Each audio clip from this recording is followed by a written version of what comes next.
So at the end of this history taking, what we will do is we will actually come to a functional diagnosis. We will be able to say what the difficulty of the patient is, okay. But still we have not yet analyzed and we will be able to say approximately the anatomical site or the location of the lesion. But we still don't know what has actually caused the lesion. So for that we need to go on to get a detailed etiological history. Etiological history is very common. So when you tell the patient that you have all these things, so the patient will immediately ask you, why did I get this, doctor? So you need to answer that question. So to answer that question, you should ask some more questions to find out what could have possibly caused this kind of lesion. So if there is a vascular lesion like a stroke, so the patient could have had diabetes, hypertension, all these could have precipitated stroke.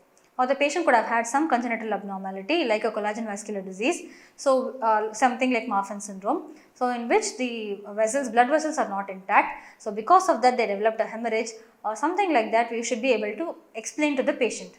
So for that we need to get a good etiological history. Okay, so we now have come to a functional diagnosis. We know the disability of the patient, we know the complications that we can expect, and now we need to and also a probable anatomical site of the lesion, which we will confirm on examination. But at this point of history taking, we have a functional, functional history, functional diagnosis, and we also have a probable anatomical diagnosis. We now move on to the etiological history for the patient. Okay, so the most common complaint you will see when the patient comes is headache. The patient will say, I have been having headache for the past few months, I have been having headache for the past few years. Or the patient will say, I am having the worst headache of my life. Worst headache of my life, when you say that, you should immediately think of subarachnoid hemorrhage. So each characteristic, each type of migraine has a characteristic feature and has a characteristic pattern.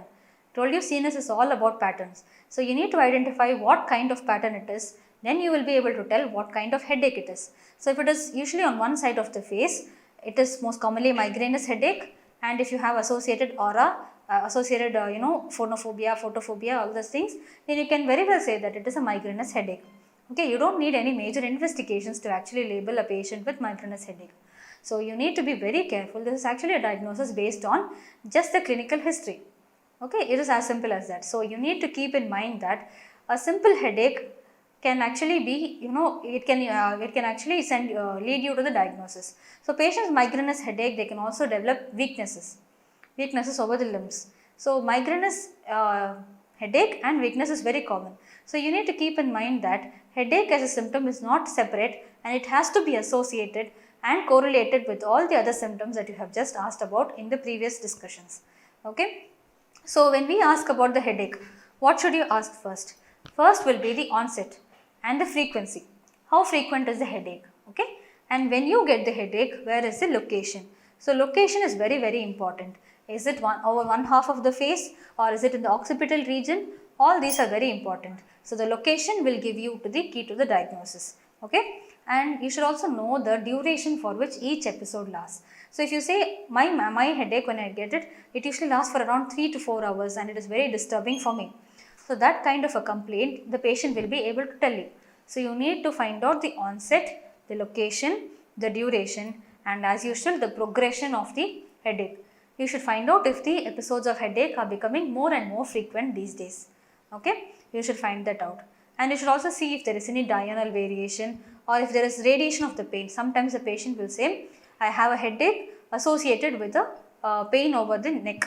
This is a very common complaint. So we need to identify if there is any radiation, if there is any progression, or if there is any diurnal variation in the headache. Okay. Other associated symptoms are very, very important.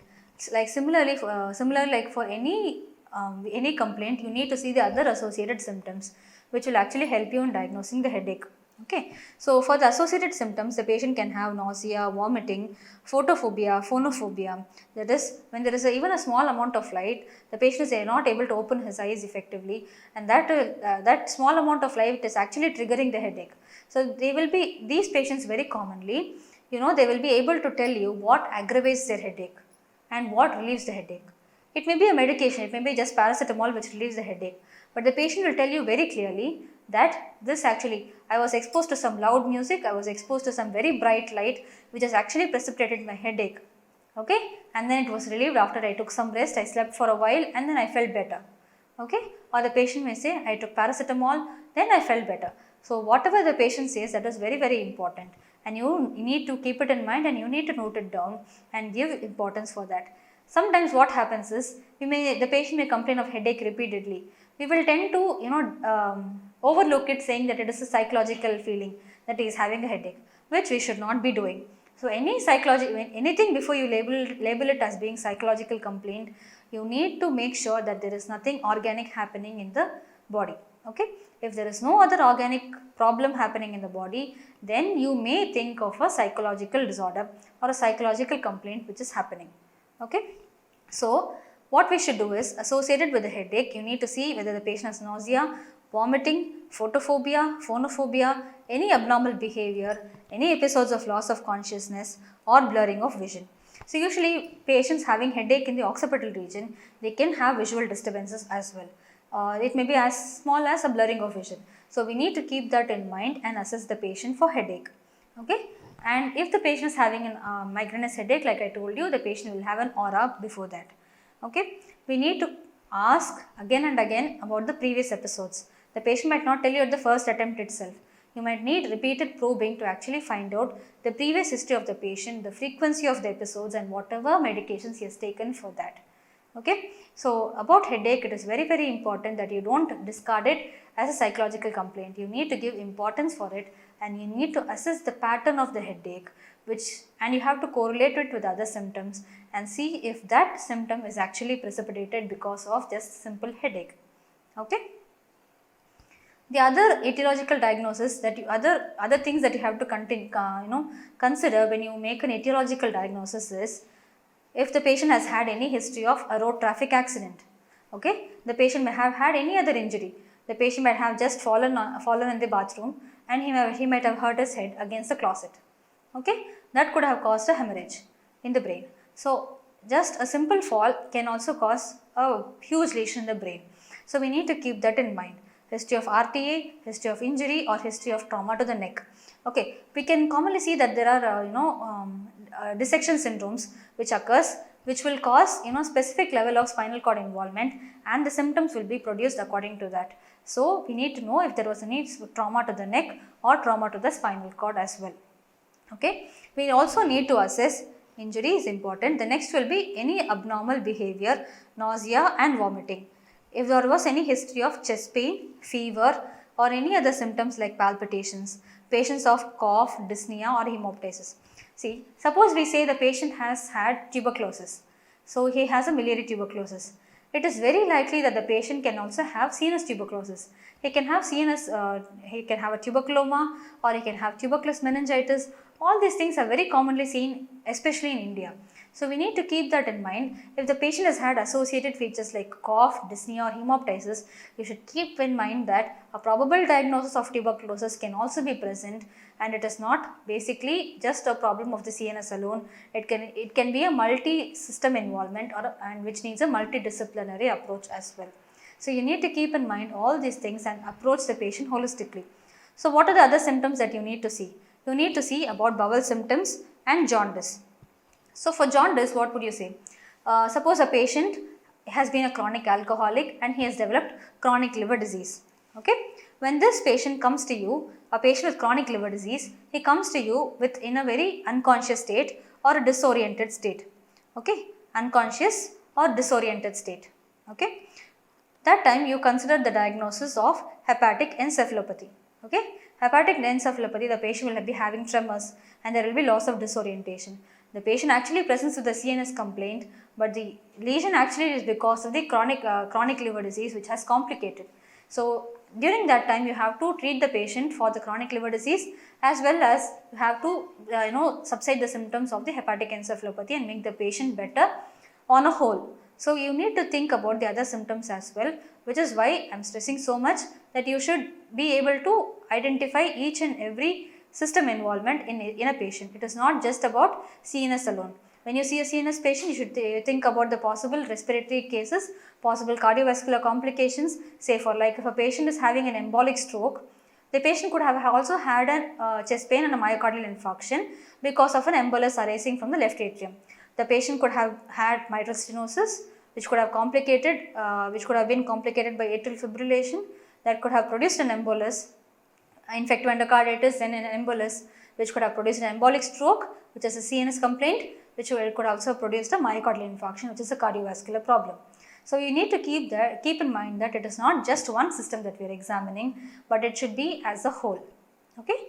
The next other complaints will be any complaint of urinary disturbances, oliguria, dysuria, high colored urine, then any joint pain, rash, photosensitivity, oral ulcers, hair fall or seizures. So when you see this cluster of symptoms, this is joint pain, rash, photosensitivity, oral ulcers, hair fall or seizures, what comes in your mind? All these are most commonly symptoms involving the autoimmune diseases, more commonly SLE. Okay, when you see a patient with SLE, you need to have in mind the CNS complications that can occur. Okay, patients with SLE, they can have lupus, seizures, they can have seizures, they can have depression, they can have psychiatric manifestations.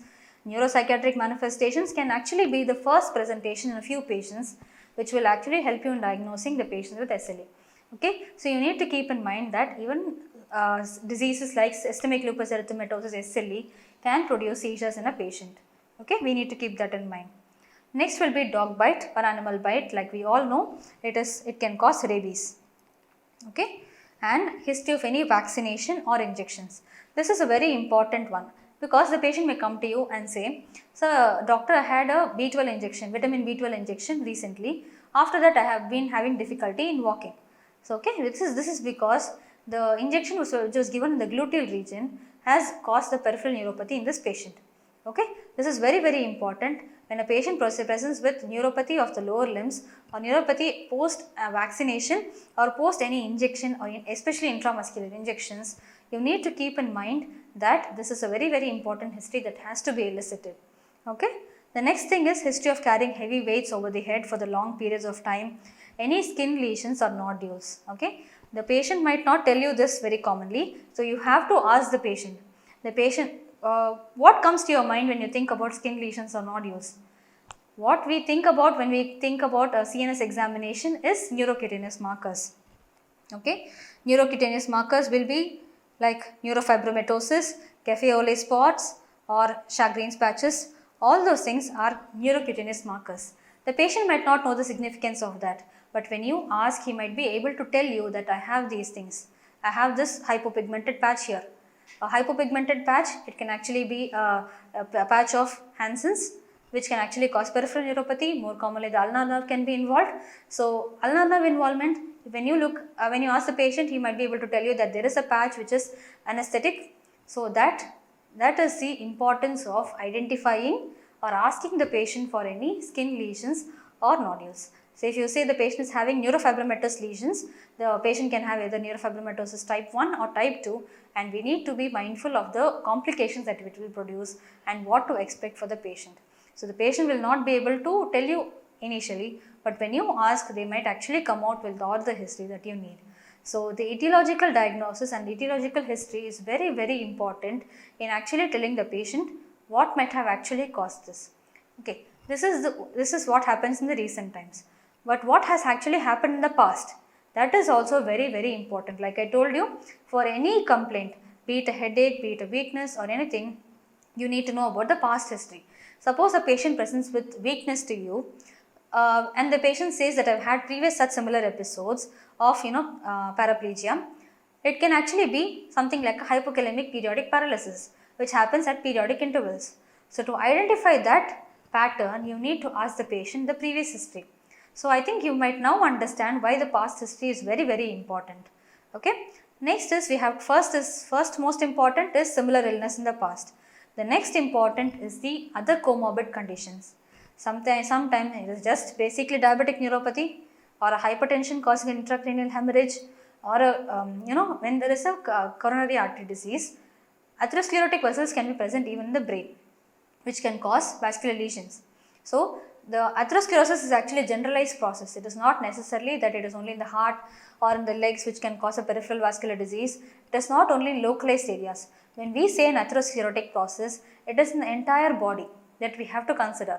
So patients with who have had a history of an ischemic heart disease can actually have the predisposition to develop a stroke or a peripheral vascular disease as well. So we need to keep in mind about the complications of diabetes, hypertension, ischemic heart disease, patients with bronchial asthma, they might be taking steroids for a long time. So all these can cause so many neurological impacts. So we need to keep in mind the past history of the patient, the associated comorbid conditions of the patient as well, which is very, very important. Okay, and also history of any surgeries in the past. Okay, next we move on to the personal history. Personal history, most of these questions we ask routinely, but we need to know why we ask these questions. Like I already told you, if the patient is a vegetarian, he has a more predisposition to develop vitamin B12 deficiency.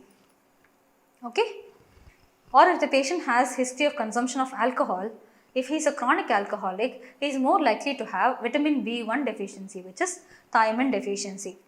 Okay, so this is very, very important, and you need to get this history. And if there is a history of smoking, you can as well associate it with the process of atherosclerosis and generalized vascular complaints. So this history of substance abuse is very, very important. Any substance abuse for that matter is very, very important. And you also need to know the marital status of the patient, the number of children he has, any high risk behavior that he has noticed. As we all know, though we don't see these cases usually nowadays, but we have to know for the the theory content, because the examiners are very fond of such questions. They will ask you about tabes dorsalis, which is a complication of syphilis, which is a sexually transmitted disease. So tabes dorsalis usually presents with peripheral neuropathy and other kind of weaknesses, which we have to identify, which we will be able to tell only when we know about the high risk behavior of the patient. So personal history is not just asked routinely. You need to know why we ask each and every question, and each and every question carries a lot of weightage in coming to the final diagnosis of the patient. Okay. So the next one will be the menstrual history. If it is a female patient, you ask about the menarche, the cycles, how regular are the cycles, then when she attained menopause, when was the last menstrual period, and if she has had any history of surgeries related to the menstrual system. Okay. Next will be the family history. Like I already told you, there are many illnesses which will run in the families, which we commonly know and which we commonly study.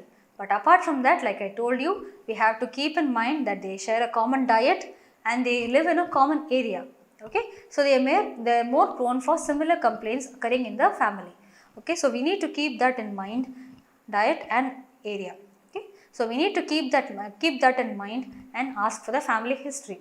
So once you get the family history, if there has been any genetic complaint which has been going, like something like Huntington's chorea, so which is a CNS complaint, CNS disorder, something like Huntington's chorea, it is very, very important that you draw the pedigree chart for this patient. Okay, so pedigree charting will actually help you in identifying whether it is an autosomal dominant, autosomal recessive, if it is an X-linked or X-linked recessive, X-linked dominant. All these things you can identify once you make the pedigree charting. Pedigree charting actually carries a lot of importance. Once you practice doing it, you will find it more easier. But when you're doing it the first time, you need a lot more effort. You actually, take it very seriously and do it. Okay, so family history is very important, and also the pedigree charting is very important. The next will be treatment history. Like we already discussed, a few medications can cause a few disorders in the patient. Like a few medications might actually precipitate CNS lesions in the patient, like a long-term usage of steroids that can cause CNS complaints. Steroids can actually cause depression, which can also cause psychiatric illnesses, psychiatric and neurological features. So all these medications we have to know. And the patient who have been taking chronic medications like diabetes, medications for diabetes, hypothyroidism, bronchial asthma, or ischemic heart disease, all these things are very important, and we need to know each and every medication that the patient has taken. The patient might have actually come to you for a second opinion. So he might have already started some medications. So we need to also consider that before assessing the patient as a whole. Okay. So as we have seen all the histories which actually started with the higher motor functions, first the demography, then the higher motor functions, then the cranial nerves, then the motor system, then the cerebellar system, then we came to the extrapyramidal system, then the sensory system, then the autonomic system, and at the end of all this we came to the etiological history. So we have now come to a functional diagnosis, etiological diagnosis and a probable location of the anatomical lesion. So at the end of all this, as I told you, we have to summarize to the patient. So you have to tell the patient, see, I have listened to you and I have found out all these things. So what could have possibly happened to you, that you have to explain to the patient. Okay, you should tell the patient that this could have possibly happened to you. So you have to give, when you say the diagnosis, especially in the exams, you have to be very clear in telling your summary at the end of a diagnosis, at the end of a history taking. Okay, what will you say? You will say that a so and so person, like a 60-year-old male came to you, he has developed right sided weakness of the upper and lower limbs with a facial deviation to the left. So this could be probably internal lesion of the left sided hemisphere, left MCA territory, left middle cerebral artery territory lesion, which is a vascular lesion, most probably of thrombotic etiology, which could have happened because of a long standing diabetes or hypertension. This is a very common diagnosis that we hear often. But when you break it down into compartments, you will realize that you have actually given a functional diagnosis, you have given an etiological diagnosis, you have given an anatomical diagnosis as well as a physiological diagnosis. When you say physiological, you will see that when there is an anatomical lesion in the, if it involves MCA territory, these kind of things will be produced. All these things you will be able to come to a conclusion at the end of a diagnosis, at the end of the history taking.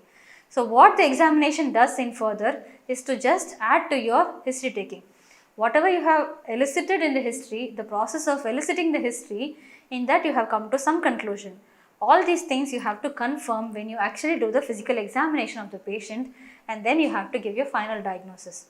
So it is very, very important that you summarize your history at the end of the history taking. You will essentially give a functional diagnosis, physiological diagnosis, anatomical diagnosis as well as an etiological diagnosis.